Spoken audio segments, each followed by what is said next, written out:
السلام علیکم ورحمۃ اللہ وبرکاتہ۔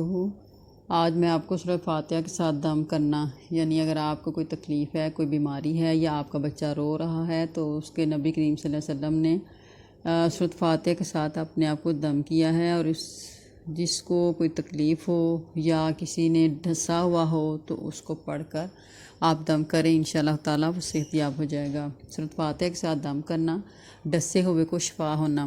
امام بخاری نے حضرت ابو سعید خدری رضی اللہ تعالیٰ عنہ سے روایت نقل کی کہ انہوں نے بیان کیا کہ نبی کریم صلی اللہ علیہ وسلم کے کچھ صحابہ کرام رضی اللہ تعالیٰ عنہ ایک سفر میں نکلے۔ دوران سفر وہ عرب کے قبیلے کے پاس اترے۔ انہوں نے ان کا مہمان بننا چاہا، لیکن انہوں نے یعنی قبیلے والوں نے مہمانداری سے انکار کر دیا۔ اس قبیلے کا سردار جو تھا وہ ڈسا گیا۔ انہوں نے اس کے علاج کی خاطر ہر ممکن کوشش کی، لیکن اس سے کوئی فائدہ نہ ہوا۔ ان میں سے ایک شخص نے کہا، جو لوگ تمہارے پاس آئے ہیں ان کے پاس جاؤ کہ شاید ان میں سے کسی کے پاس اس کے علاج کے لیے کوئی چیز نکلے، کوئی چیز ہو یعنی جس سے وہ اس کا علاج کر سکیں۔ تو چنانچہ وہ ان کے پاس آئے اور کہا، یار لوگوں، ہمارا سردار ڈسا گیا ہے، اور یعنی اسے کسی کیڑے نے کاٹا ہے، اور ہم نے اس کے علاج کی خاطر ہر ممکن کوشش کی ہے، لیکن کسی چیز سے بھی اسے کچھ فائدہ نہیں ہوا۔ تو کیا تم میں سے کسی کے پاس اس کے علاج کے لیے کوئی چیز ہے؟ تو ان میں سے ایک صحابی نے کہا، ہاں، اللہ کی قسم میں اسے دم کروں گا، لیکن ہم نے تو آپ سے مہمانی طلب کی تھی، لیکن آپ نے ہماری مہمانداری نہ کی، سو اب میں اجرت کے بغیر دم نہیں کروں گا۔ بکریوں کے ایک گلے پر ان کا معاملہ طے ہو گیا۔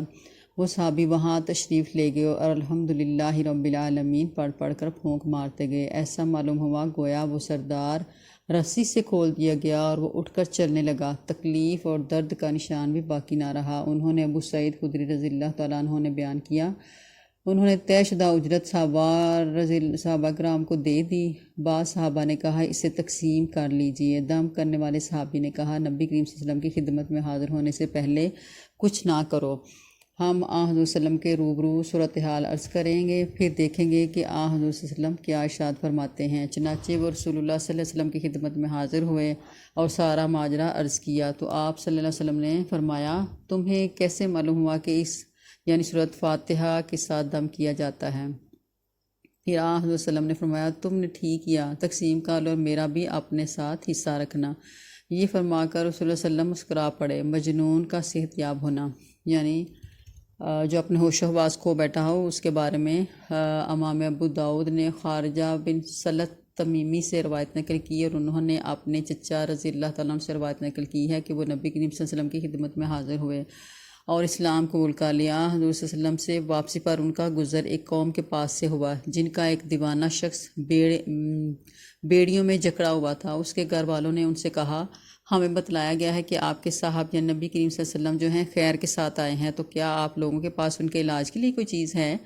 تو میں نے کہا، سورۃ فاتحہ پڑھ کر اسے دم کیا تو وہ صحت یاب ہو گیا، اور انہوں نے مجھے 100 بکریاں دیں۔ پھر میں رسول اللہ صلی اللہ علیہ وسلم کی خدمت میں حاضر ہوا اور آپ کی خدمت میں صورتحال عرض کی، تو آپ صلی اللہ علیہ وسلم نے دریافت فرمایا، کیا صرف یہی، یعنی کہ کیا تم نے صرف اسی کے ساتھ دم کیا ہے؟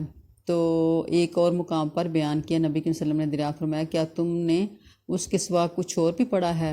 تو میں نے عرض کیا، نہیں۔ حضور صلی اللہ علیہ وسلم نے فرمایا، یعنی 100 بکری کو لے لو، میری زندگی کی قسم، اگر کوئی باطل جھاڑ پھونک سے کھاتا ہے، یعنی سورۃ فاتحہ کے علاوہ کوئی اور جھاڑ پھونک کرتا ہے، تو تم سے سچے دم کے ذریعے سے کھا رہے ہو، تم تو یعنی سچے دم سے کے ذریعے سے، یعنی سورۃ فاتحہ واقعی شفا ہے، اس لیے اس کے علاوہ اگر کوئی جھاڑ پھونک کرتے تو وہ تمہیں میں کبھی بھی کھانے کی اجازت نہ دیتا۔ اس لیے کوشش کیا کریں کہ اگر آپ کو کسی کیڑے مکوڑے نے ڈھسا ہے یا آپ کو کہیں پین ہو رہی ہے، درد ہو رہا ہے، تو سورۃ فاتحہ کو کثرت کے ساتھ، یعنی آپ تاک 3 دفعہ پڑھیں، 7 دفعہ پڑھیں، 11 دفعہ پڑھیں، آپ پڑھ کر پھونک ماریں، تو انشاءاللہ تعالیٰ اللہ تعالیٰ آپ کو صحت یاب کر دیں گے۔ تو اپنی زندگی میں انہی چیزوں کو جو سنت سے ثابت ہیں، انہی چیزوں کو اپنی زندگی میں جاری رکھیں اور دوسروں کو بھی بتائیں۔ تو اگر آپ کا بچہ رو رہا ہے یا کسی وقت آپ کو لگ رہا ہے کہ اس کو نظر لگ گئی ہے، تو تب بھی آپ کوشش کیا کریں کہ سورۃ فاتحہ کو کثرت سے پڑھ کر دم کیا کریں، انشاءاللہ تعالیٰ اللہ صحت دیں گے۔ السلام علیکم ورحمۃ اللہ وبرکاتہ۔